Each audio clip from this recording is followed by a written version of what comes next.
Welcome back to the Doc Talk podcast. I'm Dr. Sheila Wijayasinghe, a family doctor in Toronto. And I'm Dr. Shazma Mathani, an ER doctor in Edmonton.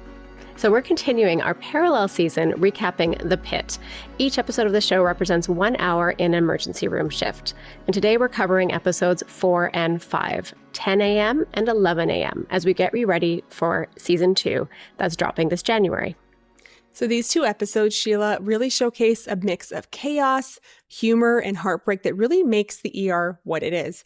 We talk about things like end-of-life extubation, meth-induced psychosis, which is a common one that I see in Emerge, hair tourniquets, post-tonsillectomy bleeds, which are terrifying. We saw everything from like super basic mundane to really terrifying in these 2 episodes. Yeah, it was a lot, right? It feels so real, Shaz, that I find I have to kind of be ready to watch it. Like when we're rewatching it right now, I have to sort of be in the mood, watch it early enough in the night. Otherwise, some of these cases are spinning in my head after. I can only imagine how you feel about this. Yeah, so I actually cannot watch The Pitt on a string of shifts or on a day that I've worked, like truly, because it's so accurate and it's so real. It feels like I'm at work. So, and in talking to my ER colleagues as well, they feel the same way when I kind of ask like, oh, have you watched The Pitt yet? They're like, oh, like I can't really watch it on days that I'm working, so I haven't started it yet. And I totally get that, because for me, coming home from like a long shift where I feel like I just have to decompress from the chaos that is the emergency department, I don't want to sit in front of the TV and like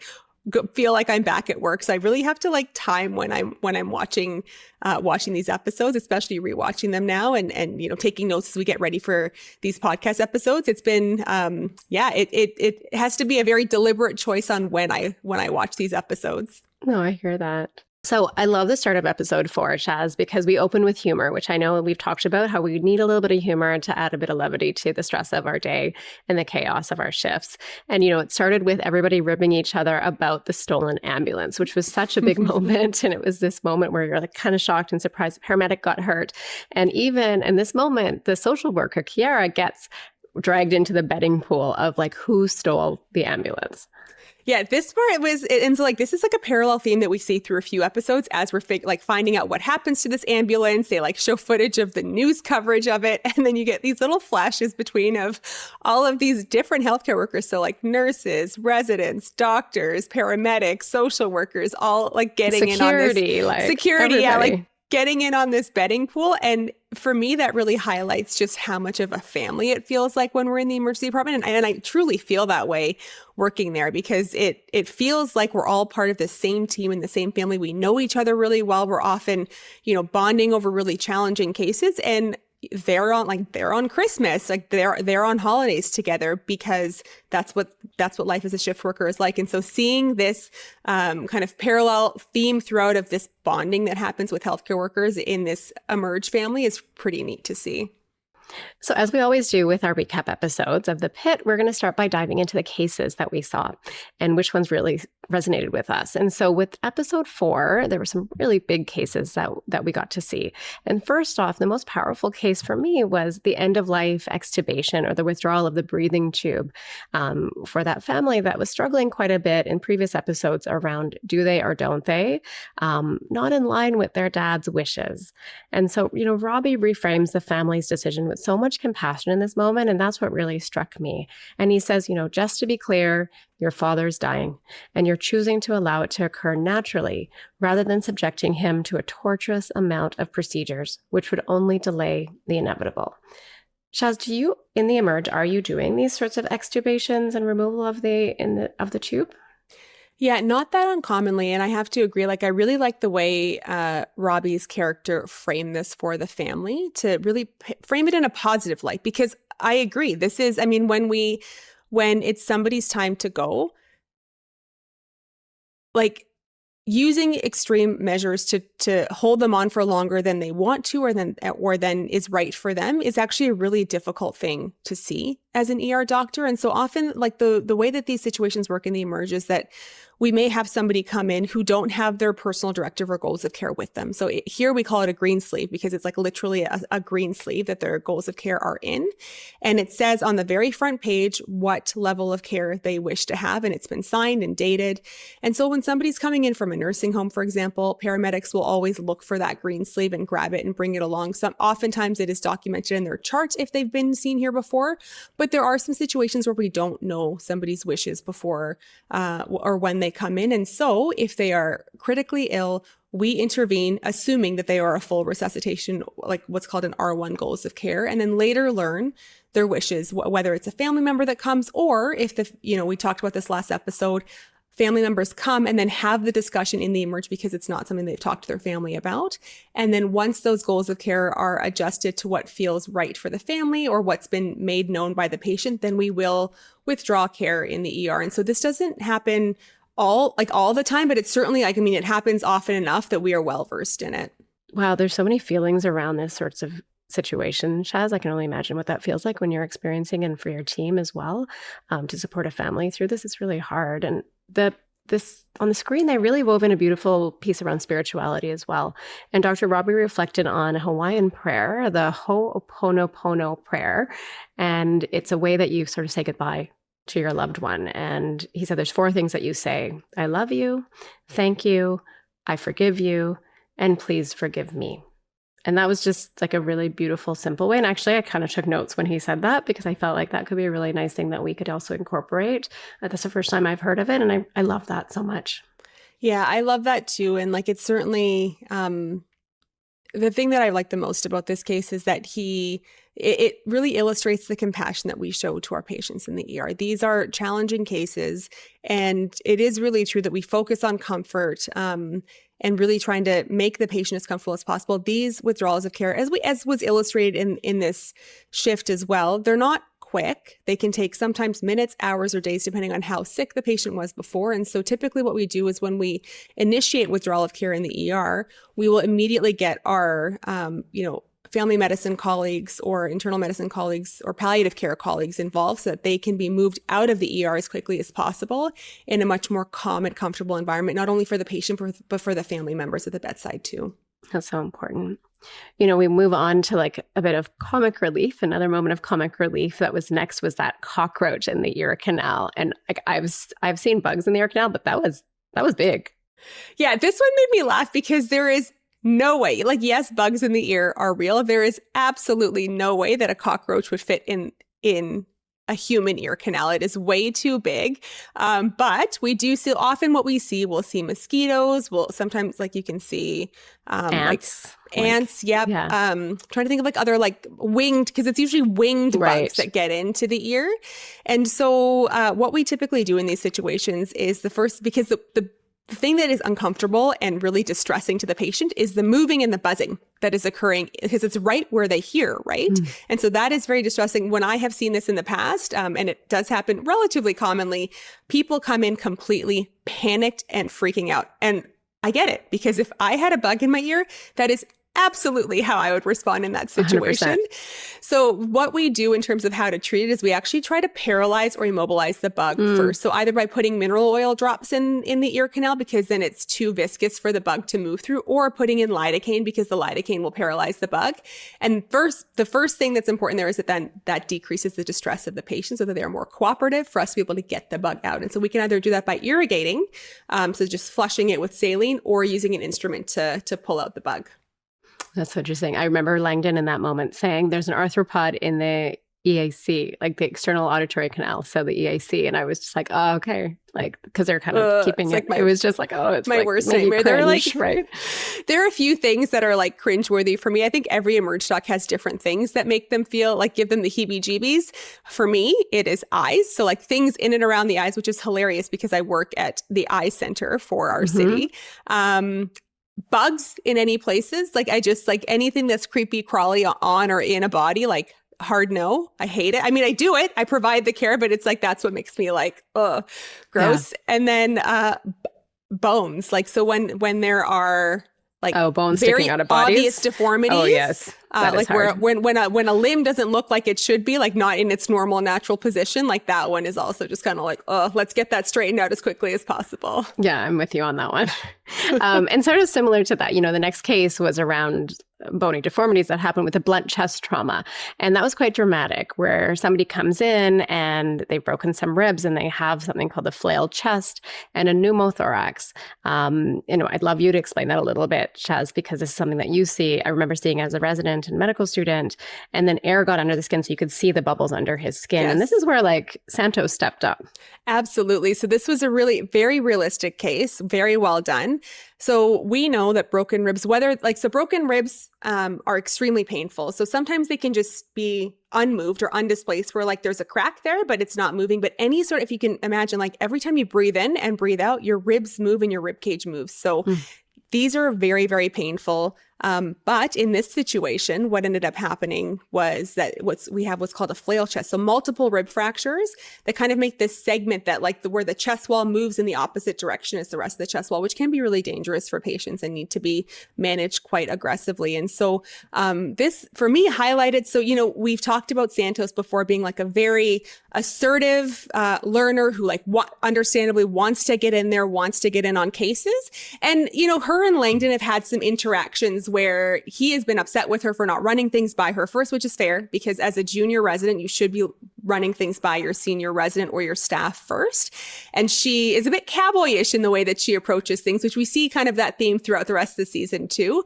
And so in this situation, she realizes that the patient is requiring respiratory support. He's desatting and doesn't really think about why he might be desatting and just puts BiPAP on him. So BiPAP is this positive pressure that kind of helps push air into the lungs. But the one major contraindication or situation where you would not use this is a pneumothorax because it can make the pneumothorax significantly worse. And so we saw Langdon come in, he got upset and then did this emergency needle decompression, which we do in the emerge when there's what's called a tension pneumothorax, where it's putting a bunch of pressure and pushing the heart and the kind of center over and kind of blocking off blood supply.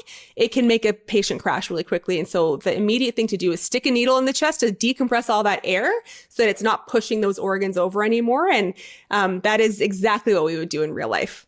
That's amazing because that is one procedure that I'm a bit squeamish, which is why I'm not an emerge doc, but it was amazing because that procedure itself was the one that I remember when this comes in. I really want to be able to do this because I memorize where the anatomical landmarks are, because it's one of those moments in medicine where you get instant relief and you see that shift in your patient status immediately. And medicine generally is a slow change. Nothing happens really quickly in medicine, except in the emergency room.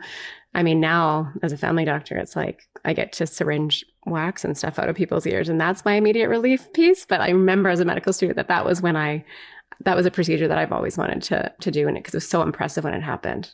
I mean, ear canal syringing is still very satisfying. And every once in a while, people do come into the emerge for that, even though it's not the right place to come in. But it's popping do. is it.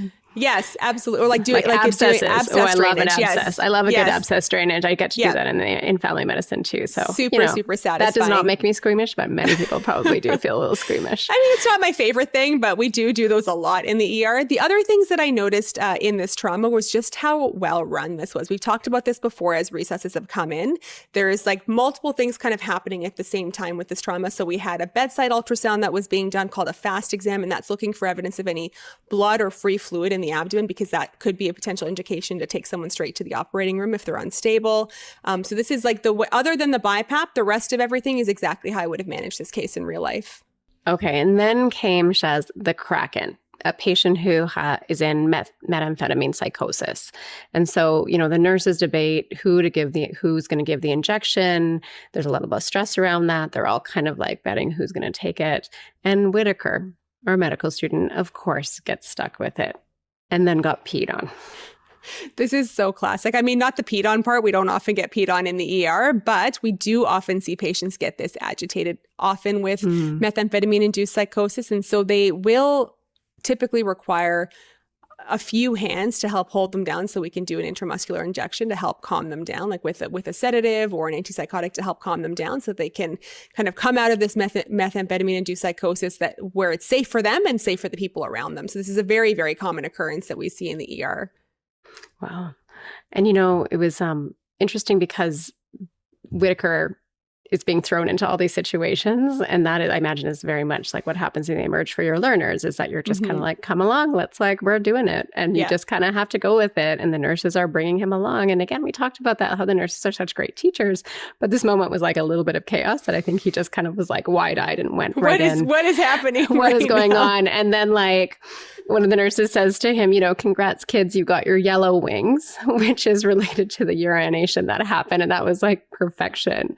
I also think we should start tallying up how often Whittaker has to change his scrubs on this one shift, because I think we're at 2 now at this point. Yes, because the first one was the Malox.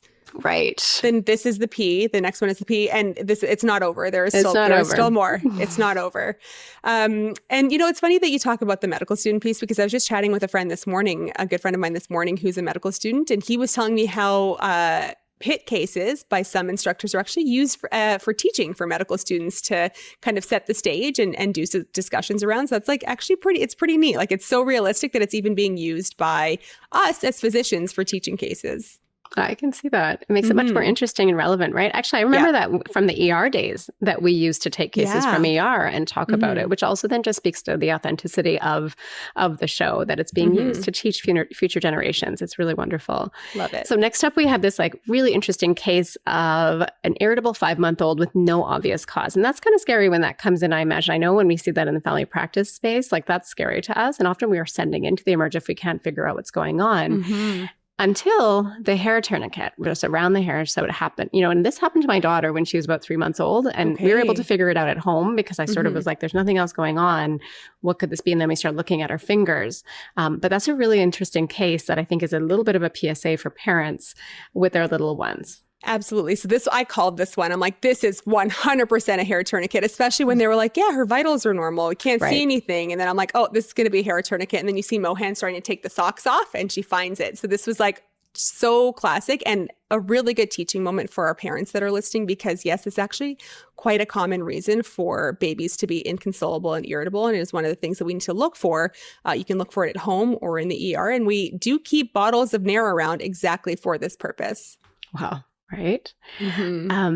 So we also then next saw a young lady coming in for a medication abortion. Yeah, so this one really stood out for me, especially because of the contrast in what we saw in the episode with care in the US compared to what we see as Canadian providers here. And so in Canada, patients do have legal access to medication and surgical abortions through outpatient clinics and sometimes in the hospital, depending on the other context of the case. And so the Emerge involvement is quite rare, whereas in the US, the laws vary. Consent and access are much more complex than what we see here in Canada. So I think what we could do here, and what we want to do throughout our recap episodes, Chaz, is around doing little mini teaching corners for you, our listeners, around some of these bigger cases that have some applicability to our own lives here as well. And so we wanted to pause here just to talk a little bit about reproductive care in the U.S. versus Canada, and talk a little bit in detail about that. Yeah, so it is very different. In Canada, abortion has been decriminalized since 1988, and it's treated like any other medical procedure. There are no federal laws limiting gestational age, and practically speaking, most abortions are done in the first and maybe early second trimester. And the most important part here for me is that abortion is covered under our provincial health insurance, so patients don't have to face out-of-pocket costs for this. Yeah, and it's not just, like you said, it's not just about surgical abortions. And Canada has really embraced medication use to help with abortion care, using something called mifepristone and misoprostol. And so this was approved in 2015. And since 2017, it's been widely available. So family doctors, nurse practitioners, and even telemedicine providers can prescribe it, which really helps with access to care, because there's some areas in Canada that are hard to reach, or there may not be a provider you can see in person. Most guidelines use a cutoff of about 10 weeks gestation, although there's good evidence that it's safe and effective up to 10 weeks and 6 days. Yeah, and this is really such a contrast to what we see in the United States with the, recent overturn of Roe v. Wade in 2022 in the US. Access to abortion for Americans really depends on what state you live in. Some states have total bans. Some have restrictions either at 6 weeks or 12 weeks, and others even have broader access than that. So it's like really just a patchwork depending on where you are in the US. Yeah, and medication abortion has become a battleground there too. Well, the FDA approves mifepristone up to 10 weeks. Some states restrict that its distribution. And so even try to ban it outright. So patients need to travel across states lines, or they pay thousands of dollars out of pocket if their insurance doesn't cover it. And so that's why I feel so fortunate for us in Canada, where abortion is integrated into mainstream healthcare and its access is protected. I mean, rural access can still be an issue in kind of in some other parts of the country where patients still do have to travel far.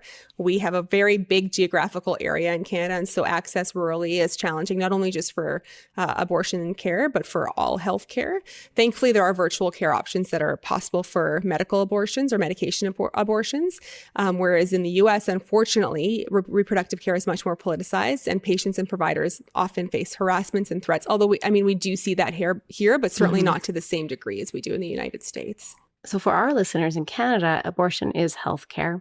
It's covered, it's accessible through family doctors and clinics. And if you're looking for more information on this, a great resource that can help with support or where you can find a clinic, go to Action Canada for Sexual Health and Rights. And we'll put the website on our show notes. Okay, so other moments in episode 4 before we dive into episode 5, waiting room medicine. So this was very, again, accurate. So nurses giving meds in the waiting room, having reassessments happen in the waiting room. This is very real with the amount of overcrowding that we're having in Canada and across the world, really. Yeah, so we see a lot of this happening, right? And then there's also moments where we saw Robbie's PTSD flashbacks. He was remembering COVID and kind of flashing back, especially when he went into the room where his mentor passed. We saw that quite a bit. We saw the angry heart attack patient who was waiting in the waiting room. And, I imagine you see this often, Shaz, of like the tension that builds when people are waiting for long periods of time. Yes, and this kind of actually leads into the cliffhanger of this episode, because the worry that I always have, we've talked about this before, is that something is going to go wrong in the waiting room. When there are that many people in the waiting room and not enough space to see them in, we worry that someone's going to have a critical outcome. And that's exactly what we saw happen at the very end of episode 4, where a patient starts seizing in the waiting room. Yeah, and that brings us to episode 5. 11 a.m. So we pick up right where episode 4 left off with the seizure happening. And, the acting was so good at this part. Chaz, like, I felt like I was standing there with them. And that monitor beeping felt so real. I was so impressed with the actor that demonstrated this seizure. Like it felt like it was someone truly having a seizure. That's exactly how we see patients seize in the ER and in real life. And so even the algorithm, the lorazepam was first line, that was given right away. I appreciated Dr. Robbie doing another teaching moment with Santos there, asking her what the definition of status epilepticus is. And so that is really any seizure that's lasting more than 5 minutes or more than 2 seizures in a row without full recovery in between, which is kind of what this patient was having. So it was great to be able to use these teachable moments in a medical setting to help inform the audience about the medical scenario. So important. That was really, really well done. Then we also have the next case that we see is a bike accident where someone seems to have like a very minor injury, but he needs some help. And poor Whittaker again gets tasked with sort of debriding or taking off the top of the scab to allow it to release. And then another scrub change. So we're at number 3, I think now, for keeping track. Mm-hmm. So I do love the situation, how Mohan was really encouraging of him. So, I mean, Whittaker is shaken after the death of his first patient a couple episodes ago. And now we see here that Mohan has recognized this, and she's really kind of taken him under her wing to help support him and get him through this challenging scenario. And so she, says, "You got this, Whittaker," really like stands behind him. And then when Robbie came in and kind of asked like, what the heck happened here? She again stands up behind him as well, saying, actually, Whittaker saved this person's life by identifying that there was this bleeder under this hematoma, that the patient could have actually ended up going home and had a severe bleed, not in an emergency department setting. And so she really does support him. I loved seeing that. Yeah, that was really lovely. And it really took me back to when I felt supported by my teachers in medicine. And like, I've had so many wonderful mentors and teachers throughout my career, still connect with them in different ways, just because they, the way that they support us through those times where we're really vulnerable and wanting to do our best for our patients. When you have somebody who's senior to you, whether it's a resident or a staff physician who have your back and they're there with you and supporting you through it, it's just like means the world of difference. And, we discussed this in our first episode recap, that learners are really important in our healthcare system. Medical students, residents who are done their medical training, but they're doing their next level of training to become fully qualified. And, as a patient, you do have rights. So in this moment, the patient was like, who's doing my care? And when that was scary for the patient, patients have a right to say no to seeing learners, but I always really encourage my own patients that, when you are seeing a learner, one, they are up to date with the latest. They often have a little bit more time than your staff physician does to see you. And we're always being supervised, right? So you always do have that extra level of care, because ultimately your staff physician is responsible. Like Dr. Robbie is ultimately responsible for the care of the patients in the emergency room in these episodes. But I just remember this is so important for learners to get these opportunities, because they are the future of our healthcare system. And I still remember the patients who allowed me the opportunity to work with them and care for them. And they influence my care now as a doctor. And so you have such a big role as a patient when you see learners. Yeah. And I have to say, just even as a physician myself, I remember so many situations where I was a learner, either a medical student or a resident, where I got to provide care, do procedures, learn about things in a patient setting under the supervision and support of either a senior resident or a staff. And then it's those cases that stick out to me, because then that's how I carry forward and kind of pay it forward, so to speak, in terms of how I teach my learners and make sure that they're kind of getting in on things too. It's great to see. So good. So next we can have the continuation of the case that we saw in episode 4 with the pregnant teenager. And Collins is taking over the case from last night, where Abbott had seen the patient before and had done some measurements. And Colin notes, these are Abbott's fetal measurements from yesterday, and these are mine. So she has different calculations based on what Dr. Abbott had seen. So Shaz, do ER docs actually do these measurements? No, not really. Okay. Or certainly not in Canada. We have radiologists that do this for us. So dating ultrasounds aren't really an ER task. And part of that might be, I'm not sure if it's an unrealistic thing in the US versus because of how we provide abortion care in Canada. It's all kind of done in an outpatient setting, or most of it's done in an outpatient setting. And so the radiologist, like a patient is required to have a formal ultrasound by radiology. That's a dating ultrasound, so that we know, or the providers know, kind of like what the best choice is for them in terms of providing abortion care. The one line that really stood out for me in terms of this interaction with Collins and Robbie are how she really portrays how things are different with her and Robbie, and kind of just says it. So the risks are not the same as they are for you as they are for me. And I think that is true on multiple levels. She's female versus a male. She's a resident versus him being an attending. She's a woman of color versus someone who is white. And so this is a very multi-layered piece that I think, like, it was very clear, I think, to the audience what she was trying to say. And I'm glad that was addressed kind of in a very direct way. Oh, that was a great line. And really very, very true. So then we end with a cliffhanger for this case, which we'll get to later on in future episodes. But Christy's mom, the patient's mom, was revealed to be her aunt. And so then at that moment, the tension just like rose in the room, and then they cut. My jaw, I was like, what? Yeah. Like, my jaw totally dropped at that one. It was a really good cliffhanger for that case. It was so good. Next up, we saw this lovely family came in with an elderly mom with schizophrenia and her caregiving daughter. And this was a moment where Mel King, again, I think, as we've said, she's one of our favorites, really showed empathy in this moment and tried to connect by sharing a little bit about her own family. Yeah. And I think this was really great to highlight, because we see this so often in the ER. I'm sure you see this in your family practice as well. Just highlighting caregiver fatigue and caregiver burnout. There are lots of family situations where it's either, the sandwich generation of like us, right, where we have aging parents and young kids, or a spouse who is the caregiver, and they're providing nearly full-time care with minimal supports for their family member. And so certainly in the ER, I've seen this situation, and I try my best in these situations to advocate for the patient and for the family member to try to have a brief admission or to arrange community respite care, so that the patient's family member can get some much needed rest so that they continue to take care of their family member. Yeah, Shaz, I appreciate that you do that so much, because this is something that as a family doctor, I see families deteriorate in real time, and caregiver burnout is a real thing, and it affects the outcomes of patients and their families so significantly. So I really appreciate that you do that. Whenever I see this happening in my own practice, I'm often sending a very strongly worded note to sort of advocate for my patients to say, please consider it an admission. Family needs the support. And I write caregiver burnout in the note when I've spoken to the family, and I've shared that with them. And I hope that my colleagues will take that. And often I have wonderful colleagues at the hospital I work at, and they do that admission just to give a bit of that brief respite, as you said, because it's a really real thing, and we need to support caregivers more. And there needs to be more done for families as well in these situations. So next is the scariest thing that I see in the ER. Yeah. And Robbie summed it up really well. Like, so things can go south pretty quickly. This one, so as soon as that patient rolled in the door, with You like, knew. I knew. You knew. I'm You like, knew. yep. So I mean, like the Pitt has been really using like more, like these are all real things that happen in the ER. It would be like, you know, like I said in our very first episode, it would be rare to have a shift, pretty much impossible to have a shift with this high level of acuity. But like, I know from a, you know, a production and show standpoint, they're trying to highlight the like really chaotic and scary things in the ER. So as soon as this patient rolled in and had the suction catheter in his mouth and had just had a tonsillectomy, I'm like, oh, for sure, this is going to be a post-tonsillectomy bleed.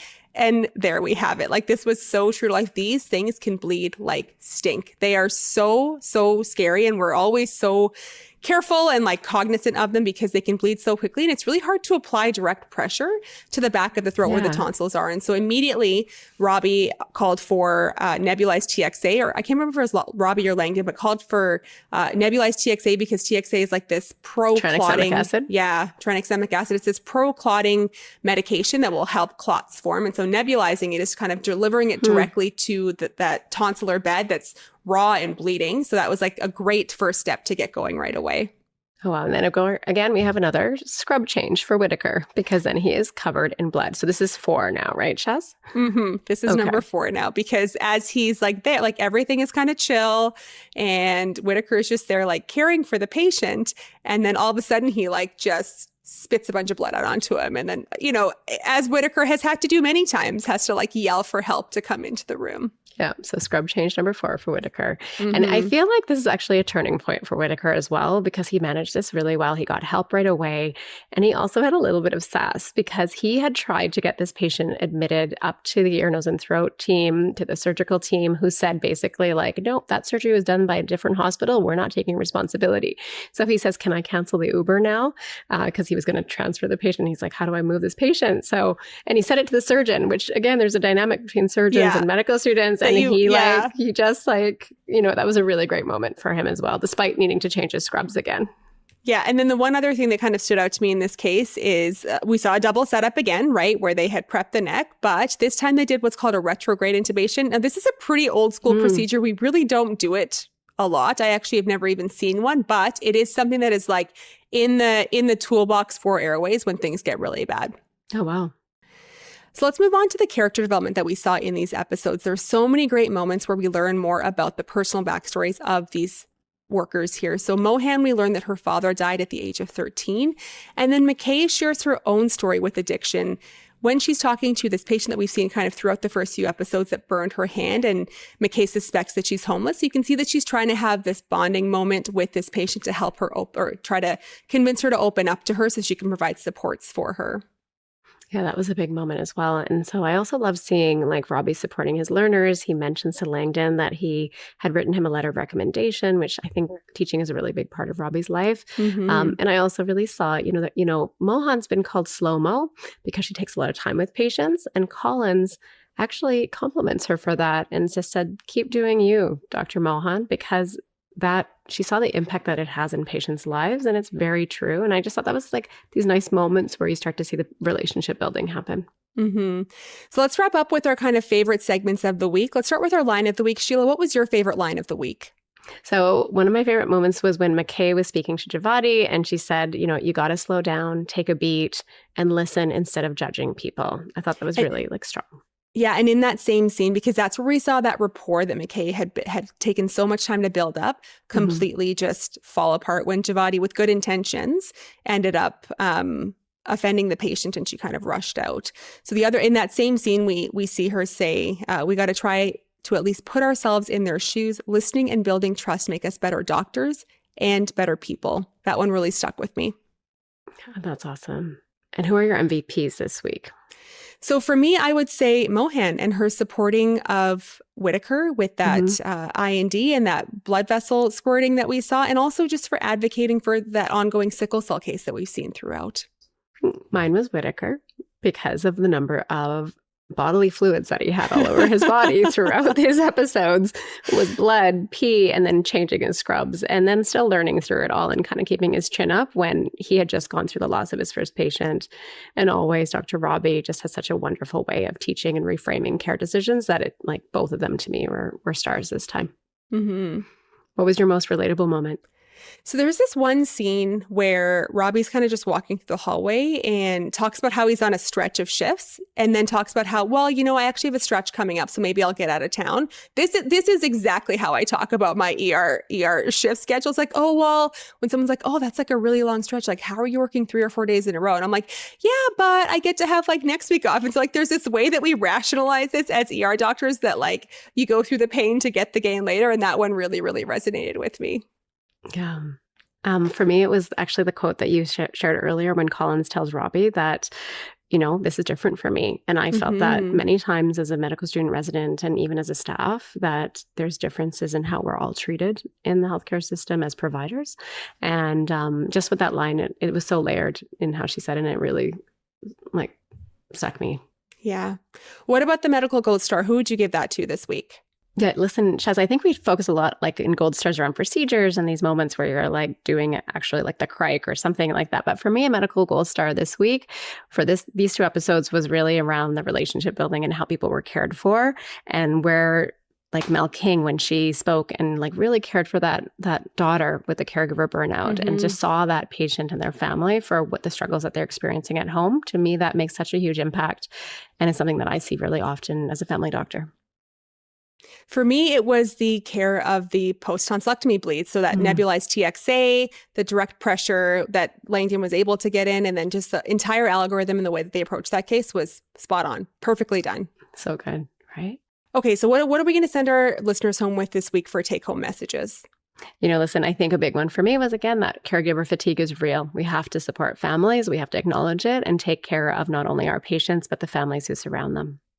And for me, I mean, I'm so glad how these episodes continue to highlight that emergency medicine is unpredictable, heartbreaking, and sometimes funny all at the same time. Yeah.